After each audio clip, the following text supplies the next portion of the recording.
ህይወትኩም ክትቀይሩ ትደልዩ ዲኹም? እወ እንተደኣ ኮይኑ መጀመርያ ንባዕልኩም ክትቀይሩ ኣለኩም።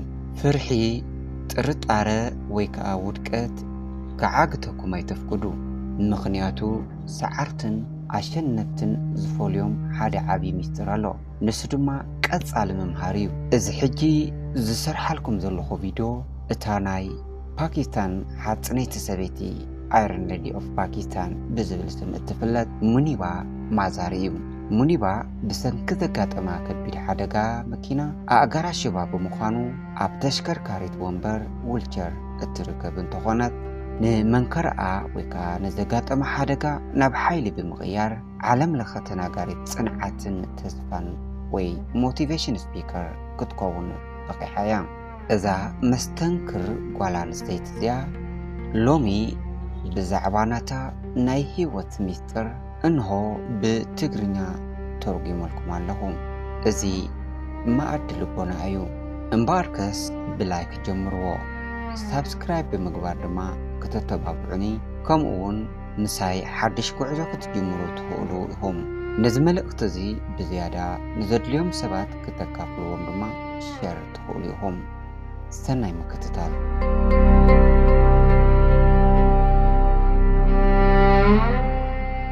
ቀዳማይ ክፋል። እቲ ቀዳማይ ስጉምትን ናይ ኣተሓሳስባ ለውጥን እዩ። ሰባት ህይወትኩም ክትቅይሩ እንተደኣ ደሊኹም መጀመርያ ንባዕልኩም ክትቅይሩ ኣለኩም። ካብዚ ሕጂ ዘለኹምዎ ንላዕሊ ክረክብ ይግባኣኒ እዩ፣ ዓቕሚ እውን ኣለኒ ኢልኩም ክትውስኑ ኣለኩም። ፍርሒ ወይ ከዓ ጥርጣረ ወይ ውድቀት ክዓግተኩም ከተፍቅዱሉ የብልኹምን። ኩሉ ዓብይ ናይ ዓወት ታሪክ ብሓንቲ እንኮ ውሳነ እዩ ዝጅምር። ንሳ ድማ ንምጅማራን ነታ ቀዳመይቲ ስጉምቲ ንምውሳዳን እትግበር ውሳነ እያ። እታ ስጉምቲ ምስ ወሰድኩም ድማ መገዱ ክሳብ ክንደይ እኳ እንተበርትዐ ብዘየገድስ ንቕድሚት ንምቕጻል ፈቓደኛታት ክትኮኑ ኣለኩም። ካልኣይ ክፋል። ሚስጥር ተዓወቲ ቀጻሊ ምምሃር እዩ። ኣብ መንጎ እቶም ተዓወትን እቶም ተኸሊፎም ዝተርፉን ዘሎ ፍልልይ ቀሊል እዩ። ዕውታት ሰባት መዓልታዊ እውን ካብ ምምሃር የቋርጹን። ፍልጠት ባዕሉ ክሳብ ዝመጸሎም ኣይጽበዩን። መዓልታዊ ባዕሎም ይደልይዎ። ንምዕባለ እምሮኦም ንምስፋሕን ባዕሎም ንምምሕያሽ ህይወቶም ምርጫ ይገብሩ። እዚ ነገር እዚ ዲግሪ ወይ ከዓ ወግዓዊ ትምህርቲ ብምህላው ጥራይ ዝውሰነ ኣይኮነን። እቲ ምስጢር በቲ ድሮ ትፈልጥዎ ነገር ጥራይ ከይተዓገድካ ናይ ምቕጻል ኣተሓሳስባ ወይ ከዓ ማይንድሴት እዩ። ዓለምና መዓልታዊ ትቕየር ኣላ። መብዛሕትኦም ሰባት ትምህርቲ ምስ ወድኡ ካብ ምምሃር የቋርጹ። ትምህርቲ ብዲፕሎማ ዝውሰን ይመስሎም፣ ግን እቲ ሓቂ ናይ ሓቂ ትምህርቲ ዝጅምር ናይ ባዕልኻ ዕብየትን ሓላፍነትን ክትወስድ ከለኻ እዩ። ዝኾነ ሰብ ክትመሃራ የገድደካን እዩ። ማንም ሰብ ዓወት ኣብ ኢድካ ኣይህበካን እዩ። ካብ ትማኒ ንላዕሊ ሓያል ክትከውን መዓልታዊ ባዕልኻ ክትውስን ኣለካ።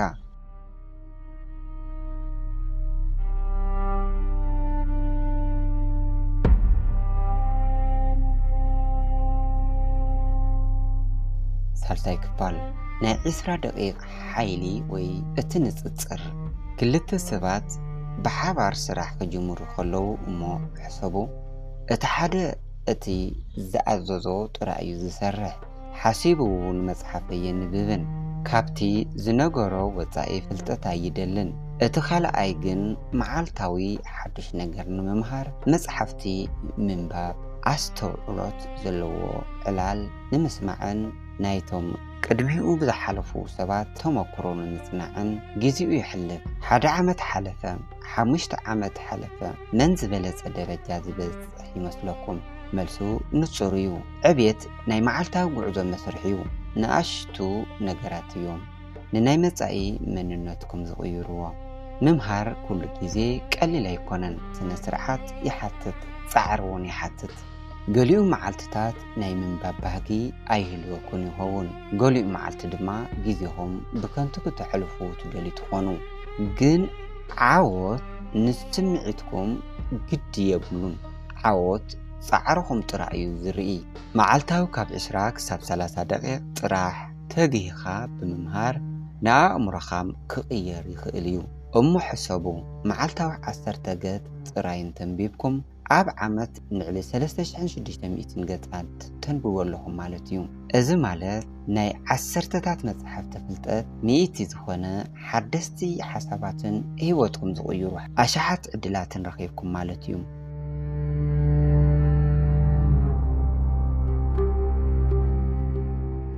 ራብዓይ ክፋል ፍልጠትን ቀዳምነትን እቶም ኣብ ዓለም ዝበለጹ ዕዉታት ሰባት ሓደ ዘመሳስሎም ነገር ኣሎ ንሳቶም ባዕሎም ካብ መምሃር ኣይቋርጹን መጽሓፍቲ ብፖድካስት ብመምህራን ወይ ከዓ ብናይ ህይወት ተመክሮ ይኹን ብዘየገድስ ንሳቶም ብቐጻሊ ይዓብዩ ይልወጡ ኣለዉ ፍልጠት ሓይሊ ምዃኑ ይፈልጡ እዮም ግን እዚ ዝኸውን ኣብ ግብሪ ክውዕል ከሎ ጥራሕ እዩ ፍልጠት ጥራይ ኣይእክቡን ነቲ ፍልጠት ዝበለጸ ውሳነ ንምውሳን ዕድላት ንምፍጣር ክእለቶም ንምምሕያሽን ይጥቀሙሉ ገሊኦም ሰባት ንምምሃር ግዜ የብሎምን ግን እቲ ሓቂ ምስ ግዜ ዘይኮነስ ምስ ቀዳምነትኩም ወይ ከዓ ፕራዮሪቲ ዝተሓሓዘ እዩ ኣብ ሶሻል ሚድያ ትርጉም ዘለዎም ቪድዮታት ብምርኣይን ንህይወትኩም ጥቕሚ ኣብ ዝህሉ ዕላላትን ክንደይ ግዜ ተሕልፉ ኣለኹም ተገንዘቡ ጊዜኹም ንዘዘናግዑ ነገራት ክትሕልፉ ትኽእሉ እንተደኣ ኮይንኩም ባዕልኹም ንምምሃር እውን ግዜ ኣለኩም ማለት እዩ ዓወት ብዕድል ዘይኮነስ ብድልውነት እዩ ዝመጽእ እቶም ተዳልዮም ዝጸንሑ ድማ እዮም ዝዕወቱ ምምሃር ኣብ መጽሓፍቲ ጥራይ ዝተሓጸረ ኣይኮነን ኣብ እትሕልፎም ተመክሮታት እትሓቶም ሕቶታት ንዓለም ኣብ እትዕዘብሉ መንገዲ እውን ኣሎ ኣብ ህይወት ዘሎ ኩሉ ኩነታት ዝምህሮ ነገር ኣለዎ ኩሉ ጌጋታት ኩሉ ውድቀታት ኩሉ ቡድሆታት ሓደ ዓቢ ትምህርቲ ሒዙ ይርከብ ግን ንስኹም ነቲ ትምህርቲ ክትርእይዎ ፍቃደኛታት ክትኮኑ ኣለኩም ኣብ ኩሉ መዳያት ዕቤት ክትረኽቡ ኣእምሮኹም ክትለማመድዎ ኣለኩም ሓምሳይ ክፋል ኣእምሮኹም ኣነቓቕሕዎ ኣእምሮኹም እቲ ዘለውኩም ዝዓበየ ሓያል መሳርሒ እዩ ግን ከም ዝኾነ መሳርሒ እንተዘይስሒልኩምዎ ይጎቱም እዩ ሓሳባትኩም እንተዘይፈቲንኩምዎም ይደኽሙ ንምዕባለ ባዕልኹም እንተዘይደፋፊእኹም ድማ ኣብ ዘለኹምዎ ትተርፉ ዓለም ብቐጻሊ ንቕድሚት ኣብ ትስጉመሉ ዘላ እዋን ኣብ ዘለኻዮ ደው ምባል ማለት ንድሕሪት ምጓዓዝ ማለት እዩ ንናይ ባዕልኹም ዕቤት ክትሰርሑ ንርእስኹም ዕዳ ኣለኩም ንማንም ሰብ ኢልኩም ኣይትኾኑን ንናይ ሰባት ምስክርነት እውን ኣይኮነን ንዓኹም ንባዕልኹም ኢልኩም እዩ ምኽንያቱ ብዝያዳ ክትመሃሩ ከለኹም ናይ ምዕዋት ዕድላትኩም ተስፍሑ ኣለኹም ብዝያዳ ክትመሃሩ ከለኹም ብዙሓት ማዕጾታት ይኽፈተልኩም መዓልታዊ ንምዕባለ ቃል ክትኣትዉ ከለኹም ድማ ናብቲ ክትኣትዎ ዝግባኣኩም ናይ ሓቂ መንነትኩም ትቐርቡ ሻድሻይ ክፋል ናይ ንግሆ ልማድ ዘ ፓወር ኦፍ ሞርኒንግ ንግሆ እትጅምሩሉ መንገዲ ንምሉእ መዓልትኹም እዩ ዝውስኖ ቴሌፎንኩም ክትሕሉ እንተደኣ ውዒልኩም ብዘይ ምድላው ስራሕኩም ክትሰርሑ እንተደኣ ተሃዊኩም መዓልትኹም ብግርጭት ወይ ከዓ ብግጭት ብዘይ ፍርያትነት ክሓልፍ እዩ ንግሆ ብዕላማ ንኣእምሮኹም እውን ንኣካላትኩም እውን ሓይሊ ብዝህብ ልማድ እንተተሲእኹም ሙሉእ መዓልቲ ይቕየር ዓወት ምስ ዕድላት ኣይጅመርን ዓወት ዝጅምር መዓልታዊ ብትፈጥርዎም ስነ ስርዓት ወይ ከዓ ዲስፕሊን ኩሉ ድማ ካብ ሓያል ናይ ንግሆ ልማድ ይጅምር መብዛሕትኦም ሰባት ብዘይ ዕላማ እዮም ዝነብሩ ኣብታ መወዳእታ ደቂቕ ይትንስኡ ካብ ዓራት ይጉተቱ እታ መዓልቲ ንምሕላፍ ጥራይ ይህወኹ ኣእምሮኦም ንምድላው ሽቶታት ንምንጻር ወይ ከዓ ኣብ ዕቤትን ንምትኳር ግዜ ኣይወስዱን ድሕሪኡ ድማ ስለምንታይ እየ ኣብ ዘለኽዎ ተዓጊተ ወይ ጠጠው ኢለ ዘለኹ ኢሎም ይሓቱ ስለምንታይ እየ ነቲ ዝደልዮ ነገር ዘይረኽቦ ኢሎም እውን ይግረሙ መልሱ ቀሊል እዩ ዓወት ብሓደ ዓብዪ ህሞት ኣይህነፅን እዩ عوت زهنت معلتاوي بتقبروا نعشت سقومتاتن نتحساس باخاتكم نلمدمكم بزغيرو نقراتيو نقوهكم نايتي معلت نسرتيو نسرتكم دخم انت خوينو كله اتزسعب نقر زيرقو خوونيو اتم اب عالم زبالوتو عوتا السبات صنع ناي نقوهو لماد زلوهم نزئيو مخنياتو ابتا قدامي تساعات تقبروا نقر نملؤ معلتهم كم تحاسبو كم تسمعون كم تصرحون كم زبوستن يردوا ايوم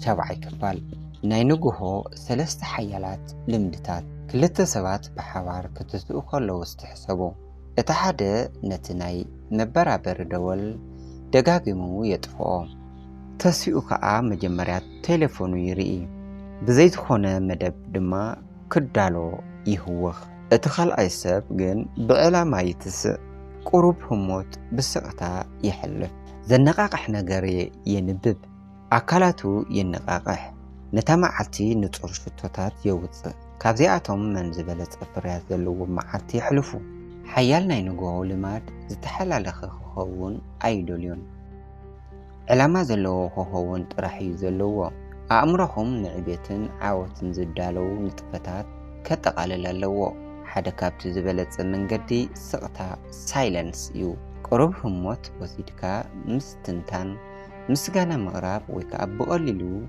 نتبحق ذقدس نجار كتذكرلو بعلهم عدل هابو ننباب ويكا ريدينج اون حدا كابتي كفالنا خاون زقبع حيلي لماديو عسر تقت راي انتخونكوا اتمعالتاو ترخبو فلتات مسجيزي يوهلاليو معالتاو نقوهو نا امرهم عوانتاوي فلتات زلو حابريتا مهابكم بزتفلي من قدي كتحاسبون نمعالتاوي وستانتاتكم كتمحيشون يخولكم أكلاتكم من قصاصون معرى أقداسيو أكلاو من قصاص وي إكسرسايز نتعنا تراي كونن نا أمراوي نقحاتن نحيلوي إنرجي نمت نمانونيو قروب مقوعاز مستنتان ويكا فوكس سبورت مقبار عب سمعتكم عبي فل اللي يمتصيو أكلاتكم كتنقطعوا خلهم أمرهم تنقاقحوا علهم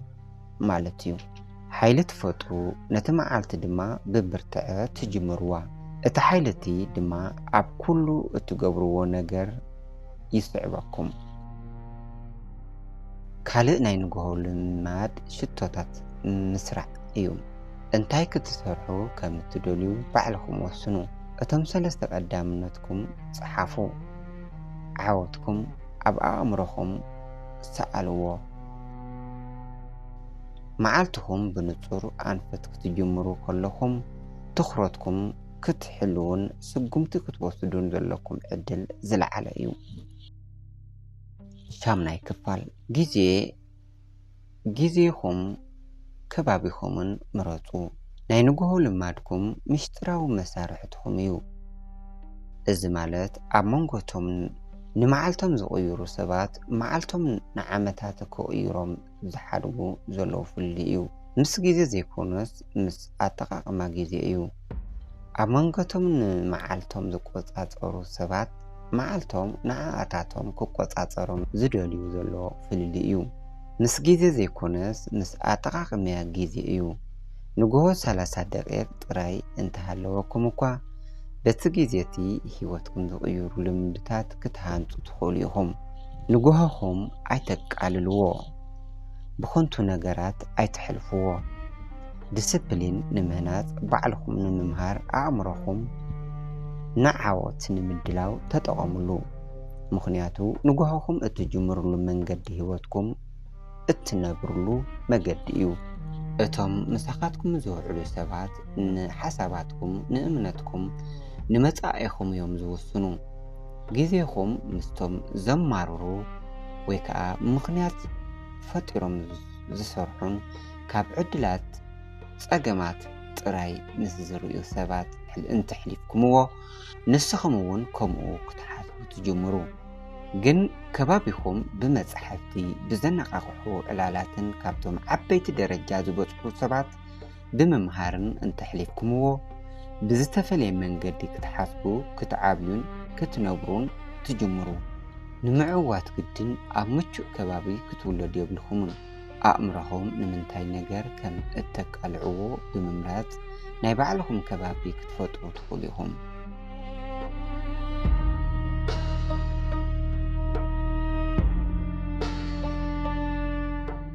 ታሽዓይ ክፋል ፍልጠት ኣብ ግብሪ ይውዕል። ዕውታት ሰባት ኩሉ ግዜ መጽሕፍቲ ዘንብብሉ ምኽንያት ኣለዎም። ፍልጠት ናይ ለውጢ መፍትሕ ምዃኑ ይርድኡ እዮም።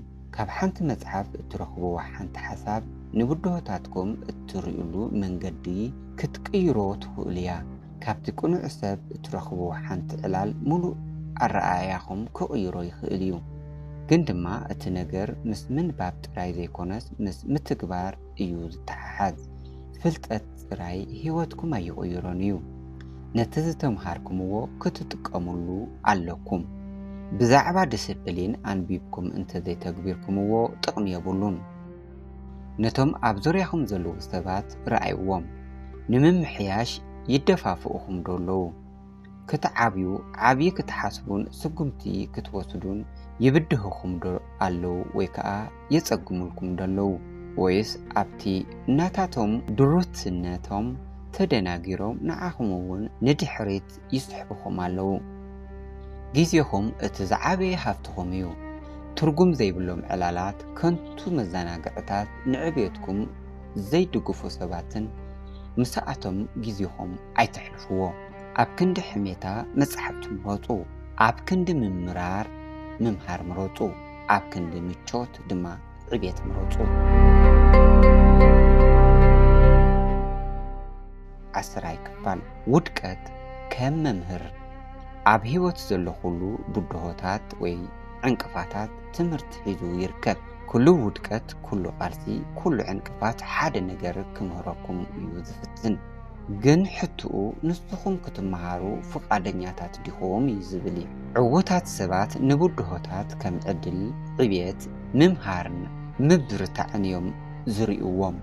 እቶም ዝዓበዩ ክቡራት ትምህርትታት ኣብቶም ዝኸበዱ ተሓቢኦም ከም ዘለዉ ይርድኡ እዮም። ዓወት ማለት ካብ ውድቀት ምህዳም ማለት ኣይኮነን።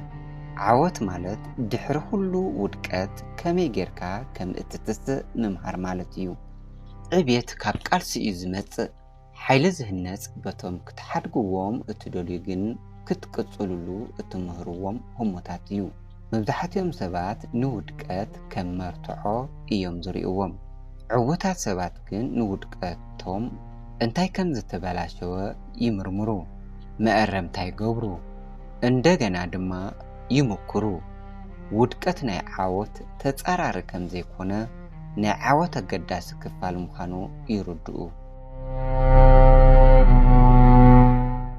ክፋል 11 ዲስፕሊን ድልድል እዩ። ዲስፕሊን ወይ ከዓ ስነ ስርዓት ኣብ መንጎ ሕልምን ጭቡጥ ሓቅታትን ዘሎ ድልድል እዩ። ዓወት ብስምዒትን ብዕድልን ዘይኮነስ ብመዓልታዊ ልማዳት፣ ብመዓልታዊ መስዋዕትነት፣ ብመዓልታዊ ዲስፕሊን እዩ ዝመጽእ። ዲስፕሊን ማለት ኣብ ዘይብልካ እዋን እውን ስራሕኻ ምስራሕ ማለት እዩ። ኣካላትካ ክድቅስ ኣብ ዝደልየሉ እዋን ንግሆ ምትሳእ ማለት እዩ።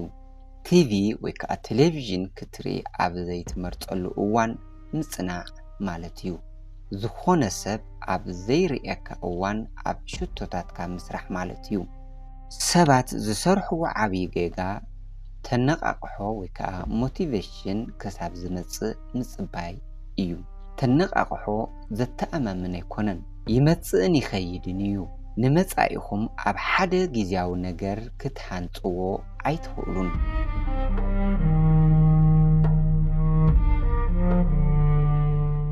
ግን ድማ ዲስፕሊን ጽኑዕ እዩ። እቲ መነቃቅሒ ኣብ ዝጠፍአሉ እዋን እውን ዲስፕሊን ይመጽእ። ህይወትኩም ክትቀይሩ እንተደኣ ደሊኹም ዲስፕሊን ብምህናጽ ጀምሩ። እቲ ፍጹም ክሳብ ዝመጽእ ኣይትጸበዩ። ዒባራ ምኽንያት ኣይተብጽሑ። ሕጂ ጀምሩ።